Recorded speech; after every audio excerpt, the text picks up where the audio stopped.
சில பெண்கள் நிறைய பெண்கள் வந்து ஆண்கள்கிட்ட இந்த வாங்கிறதுலே குறியாக இருப்பாங்க. கொஞ்சம் கூட மனிதத்தன்மை இல்லாமல், ஒரு ஆண்களை பற்றின கவலை எதுவுமே இல்லாமல், ஒரு ஒரு ஆண்களோட நிலைமையிலேருந்து நம்ம அதை பார்க்கணும் அப்படின்னு நினைக்கணும். ஒரு பெண்கள் வந்து ஆண்களோட பிரச்சனைகளை எப்படி புரிஞ்சுக்கணுன்னா, ஆண்களோட இடத்துல நாம் இருந்தால் எப்படி இருக்கும், ஆண்களோட இடத்துல நாம் இருந்தால் அந்த பிரச்சனையை நாம் எப்படி சந்திச்சிருப்போம், எப்படி பார்த்துருப்போம், அது எந்த அளவுக்கு நமக்கு அந்த பிரச்சனை என்பது நமக்கு மிகப்பெரிய துன்பத்தை தரும் அப்படின்னு சொல்லிட்டு ஆண்களோட இடத்துலேருந்து பார்க்குற அந்த தன்மை இருக்கணும். ஆண்களை புரிந்து கொள்ள வேண்டுமென்றால் நீங்கள் ஆண்கள் இடத்திலிருந்து அதை பார்க்க வேண்டும். அப்போ தான் ஆண்களை புரிஞ்சிக்க முடியும். அது மாதிரி ஆண்களுடைய கஷ்டங்களை புரிஞ்சுக்கணும். புரிஞ்சுட்டு அப்படி புரிஞ்சுக்கிட்டால் தான் நிறைய பெண்கள் வந்து ஆண்கள்கிட்டருந்து பணத்தை வாங்குறதுலே குறியாக இருப்பாங்க. கொஞ்சம் கூட ஒரு எவ்வளோ வேணாலும் வாங்குறதுக்கு தயாராக இருப்பாங்க. ஆனால் திருப்பி செலவழிக்கிறதுக்கு தயாராகவே இருக்க மாட்டாங்க. ஆண்களுக்கு கொடுப்பதில் கஞ்சத்தனம் மிகுந்தவர்களாகவும் வாங்குவதில் வள்ளலாகவும் தாராளமாகவும் இருப்பாங்க. வாங்குறதுல வாங்கிக்கிட்டே இருப்பாங்க, எவ்வளோ வேணாலும் வாங்கிக்கிட்டே இருப்பாங்க. கொஞ்சம் கூட மனித தன்மை இல்லாமல், ஒரு பொது நலன் பிறர் நலன் இல்லாமல், ஆணின் மீது அக்கறை இல்லாமல் வாங்கிக்கிட்டே இருப்பாங்க. ஆனால் திருப்பி கொடுக்கணும்னா ரொம்ப வலிக்கும். திருப்பி கேட்டாலும் வலிக்கும், கொடுத்ததை திருப்பி கேட்டால் கூட வலிக்கும்.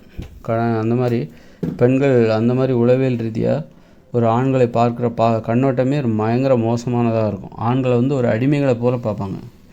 பார்க்குற கண்ணோட்டம் வந்து ஏதோ அந்த பெண்களிடத்தில் உள்ள அந்த உண்மையை கண்டுபிடிக்கிறது ரொம்ப கஷ்டமான ஒரு விஷயமா இருக்குது.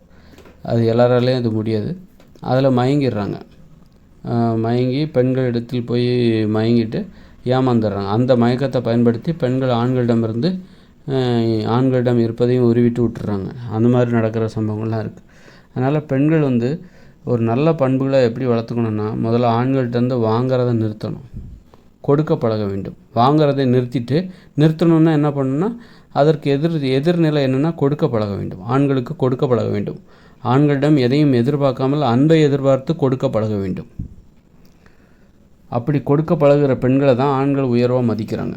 ஒரு பெண் வந்து எந்த அளவுக்கு கொடுக்குறா, ஒரு பணத்தையோ பொருளையோ ஆணுக்கு எந்த அளவுக்கு கொடுப்பதில் அவள் தாராளமாக இருக்கிறாள், அதை வச்சு தான் ஒரு ஆண் வந்து ஒரு பெண்ணின் மனதை மதிப்பிடுகிறான். அவள் எந்த அளவுக்கு ஒரு ஆணின் மீது அக்கறையோடு அன்போடு இருக்கிறாள் என்பதை அப்படித்தான் ஒரு ஆண் வந்து பெண்களை மதிப்பிடுகிறான். அதனால் வந்து பெண்கள் வந்து வாங்குவதில் குறியாக இருக்காதீர்கள். அப்படி இருந்தீங்கன்னா உங்களை வந்து ஆண்கள் சீப்பாக தான் இடப்படுவாங்க. அதனால் வந்து கொடுப்பதில் குறியாக இருங்கள். அப்போ தான் நீங்கள் வந்து ஆண்களை பற்றி தெரிஞ்சுக்க முடியும். நீங்கள் வாங்கிக்கிட்டே இருந்தீங்கன்னா ஆண்களை பற்றி உங்களுக்கு தெரிஞ்சிக்க முடியாது. அதுமாதிரி வாங்கிக்கிட்டே இருக்கிற பெண்களுக்கு நீங்கள் கொடுத்துக்கிட்டே இருக்காதீங்க. ஆண்கள் வந்து இப்போ எந்த பெண் வந்து கேட்டுக்கிட்டே இருக்கா, வாங்கிக்கிட்டே இருக்கா, மனசாட்சி இல்லாமல் கொடுக்கவே மாட்டேன்றா, நான் வாங்கிக்கிட்டே இருக்கா, அந்த பெண்களுக்கு கொடுத்துக்கிட்டே இருக்காதீங்க. ஒரு பிரயோஜனமும் கிடையாது. அவங்க கொடுக்கலன்னா குறை சொல்லுவாங்க. நீங்கள் 100 வாட்டி கொடுப்பீங்க, ஆனால் ஒரு தடவை கொடுக்கலன்னா உங்களை குறை சொல்லுவாங்க. உங்களை வந்து குறை சொல்லி அவங்களுக்கு கொடுத்துக்கிட்டே இருக்கணும். அது மாதிரி அது போன்ற பெண்கள் ஒரு நியாயம் இருக்கணும். கொடுப்பதிலும் வாங்குவதிலும் ஒரு நியாயம் இருக்கணும். பெண்களுக்கு பணத்தை கொடுக்க வேண்டும் என்று எந்த நியதியுமே கிடையாது. பெண்களுக்கு ஆண்கள் கொடுக்க வேண்டும், பெண்கள் வாங்கி கொண்டே இருக்க வேண்டும், செலவு செய்ய வேண்டும். பெண்கள் ஆண்களுக்கு செலவு செய்யக்கூடாது, பெண்களுக்குத்தான் ஆண்கள் செலவு செய்ய வேண்டும் அப்படின்னு எந்த நியதியுமே கிடையாது.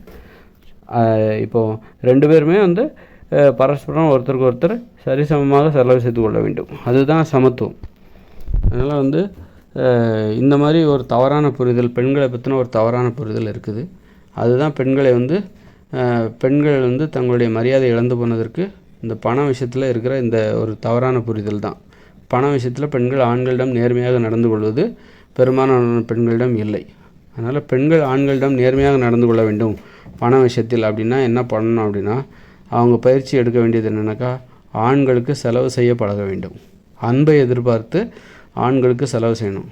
சில பெண்கள் செலவு செய்வாங்க, பணம் எதாவது தருவான், இப்போ 10 ரூபா கொடுத்தா 20 ரூபா தருவான், அதனால செலவு பண்ணுவாங்க. 20 ரூபா வராது அப்படின்னா 10 ரூபா கூட செலவு பண்ண மாட்டாங்க. அதனால் வந்து பெண்களிடம் சரியாக பழக ஆண்களுக்கு தெரிய வேண்டும். நிறைய செலவு செய்தால் தான் ஒருத்தியோட அன்பு கிடைக்கும் அப்படின்னா, நிறைய செலவு பண்ணி அவளுக்கு நிறைய பணம் செலவு பண்ணால் தான் அவளுடைய அன்பு ஒரு ஆணுக்கு கிடைக்கும் அப்படின்னா, அந்த அன்பே எனக்கு தேவையில்ல, அப்படிப்பட்ட பெண்ணே தேவையில்லைன்னு ஆண்கள் போகணும். அது ஆனால் நல்ல அன்பு கிடைக்கணும் அப்படின்னா ஒரு பெண் வந்து ஆணுக்கு செலவு செய்வதில் ஆர்வமாக இருக்கிறாள் என்றால் அது போன்ற பெண்ணை தேர்ந்தெடுங்கள். அது போன்ற பெண்களின் அன்பு வந்து கண்டிப்பாக தூய்மையானதாக இருக்கும், நல்லதாகவே இருக்கும், உயர்ந்ததாகவே இருக்கும். அப்படி பெண்கள் வந்து செலவு செஞ்சாலும் இப்போ வந்து ஒரு பெண்கள் வந்து சிலர் வந்து ஆண்களுக்கு நல்லா செலவு பண்ணுறாங்க, அதில் ஆர்வமாக இருக்காங்க, எவ்வளோ வேணாலும் கொடுப்பாங்க அப்படின்னு இருந்தால் கூட ஆண் வந்து அதில் நேர்மையாக இருக்கணும்.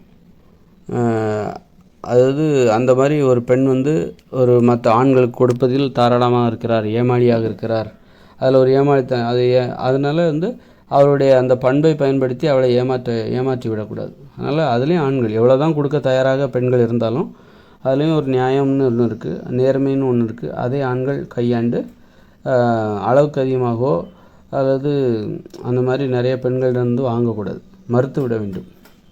அதனால் நியாயமாக நீ எவ்வளோ தர வேண்டும், நான் உனக்கு பகிர்ந்து உண்பது தான், நீ எனக்கு ஒன்று கொடுத்தா நான் உனக்கு ஒன்று தருவேன், நீ எனக்கு 10 ரூபா செலவு பண்ணால் நான் உனக்கு 10 ரூபா செலவு பண்ணுவேன், அதுதான், வேறு ஒன்றுமே கிடையாது. நீ எனக்கு 10 ரூபா செஞ்சால் நான் உனக்கு 100 ரூபா செலவு செய்யணுங்கிற அவசியம்லாம் கிடையாது.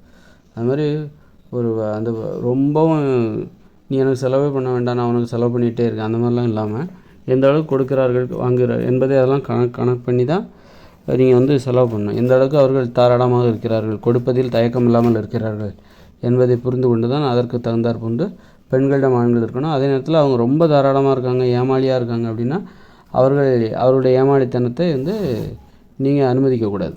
அவர்கள் ஏமாறுவதற்கு நீங்கள் காரணமாக இருக்கக்கூடாது. உங்களிடத்தில் அவர்கள் ஏமாறுவதை நீங்கள் அனுமதிக்கக்கூடாது. இதெல்லாம் ரொம்ப முக்கியமான விஷயம். அதாவது ஆண்களிடத்தில் பெண்கள் ஏமாறுவதற்கு ஆண்கள் காரணமாக இருக்கக்கூடாது. பண விஷயத்தில் தாராளமாக சில பெண்கள் தாராளமாக இருப்பாங்க, தாராளமாக செலவு செய்கிறாங்கன்னு சொல்லிட்டு அதை வாங்கி ஆண்கள் செலவு பண்ணிட்டே இருக்கக்கூடாது. அது நேர்மையாக இருந்து அந்த மாதிரி ஏமாளித்தனமாக இருக்கிற பெண்களுக்கு இருந்து பெண்கள் ஏமாறுவதற்கு ஆண்கள் காரணமாக இருக்கக்கூடாது. நேர்மையாக இருக்கணும், எந்த வகையிலையும் நேர்மையாக இருக்கணும், அதுதான் முக்கியம்.